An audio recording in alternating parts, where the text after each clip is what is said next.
최고위원회의 결정은 더 이상 여성 우선 추천 지역의 확대를 거부한다는 뜻인지 묻고 싶습니다.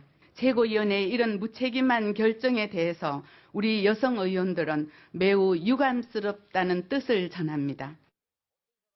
네, 지금 보신 것처럼 유지영 의원이 여성 공천 문제와 관련해서 문제 제기를 했습니다. 과연 새누리당에서 어떤 일이 벌어지고 있길래 여성 공천 문제가 이렇게 시끌시끌해졌는지 새누리당이 요새 긴장을 좀 덜 하는 건가요? 왜 자꾸 이렇게 잡음이 좀 나죠? 어떤 상황입니까? 님비라고 이제 not in my backyard에서 이제 그 방패장이나 이런 혐오 시설을 내 주위에 두는 것을 반대하는 현상을 말하지 않습니까? 반드시 여성 공천, 여성 정치인이 많이 등장을 해야 된다. 그래서 새 정치가 된다는 것은 인정하면서도 내 지역구는 좀 아니었으면 하는 것들이 이제 새누리당 의원들의 생각인 것 같습니다.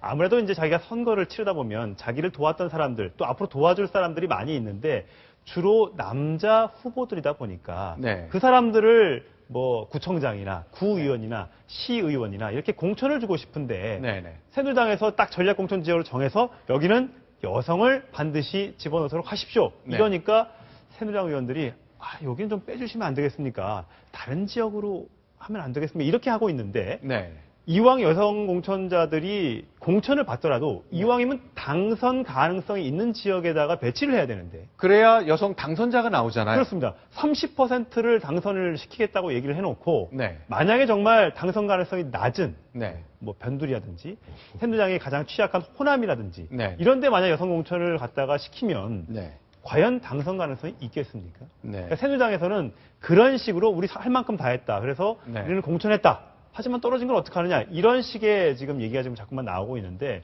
이미 공천심사위원회에서는 지역을 딱 정해서 여기에 여성 공천을 하겠습니다. 뭐 서초, 일부 당선 가능성이 높은 지역을 해서 보고를 했는데 최고위에서 지금 반발을 하면서 아직 결정을 차일피일 미루고 있는 그런 상황입니다.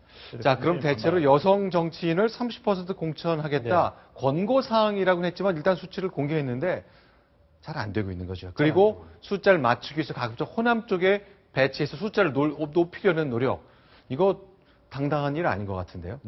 뭐 일부 영남 지역에서도 뭐 포항 같은 경우는 여성 의원을 이제 구청장으로 보내려고 하는데 포항시장으로 보내려고 하는데 그게 또 친박 인사다. 그래서 이미 친이계 인사 유력한 사람이 있는데 친박 친이의 대결 구도가 또 양이게 되면서 이게 또 친박 챙기기로 가는 게 아니냐. 무늬만 여성 공천, 여성 우대지 이게 친박 낙하산 공천을 위한 꼼수 아니냐. 또 이런 지적도 나오고 있습니다. 자, 새누리당에서 또 발칵할 일이 한 가지 더 있었는데 그것도 곁따라 좀 소개를 좀 드려야 되겠네요.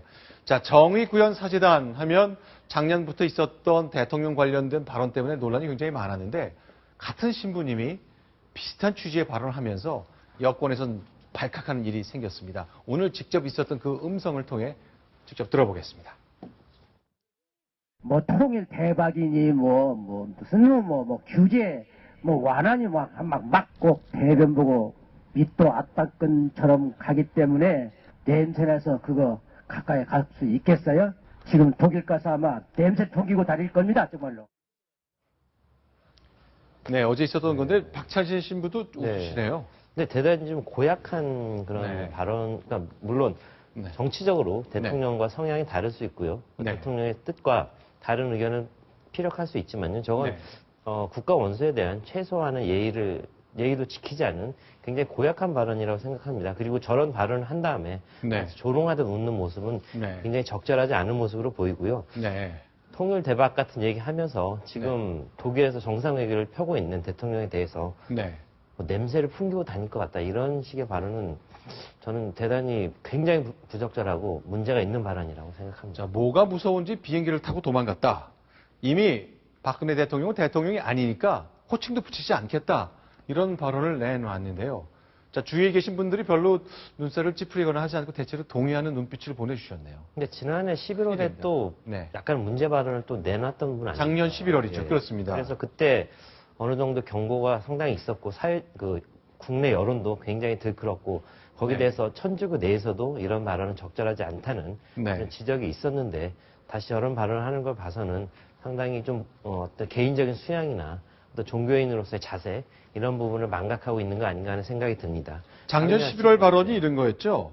NLL에서 한미가 군사훈련하면 북한은 쏴야 된다. 쏘는 게 마땅하다고 얘기를 해서 마치 연평도 포격 도발을 통해 우리 민간인 2사람과 해병대 병사 둘이 숨진 것을 당연하다는 듯이 표현한 적이 있잖아요. 한국과 미국을 동시에 겨냥했고 또 한국이 미국의 어떤 그 종속된 사회라는 뉘앙스를 풍기면서 북한이 자의적으로 한 행동이다.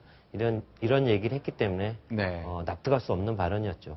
자, 대통령의 당선 과정이나 그 이후의 정책 관련해서 비판 반드시 할 수 있습니다. 뭐 얼마든지 자유가 있는 건데 다만 그 비판에서의 품격과 어느 정도의 합리를 좀 갖춰야 되지 않는가 하는 생각이 많이 듭니다.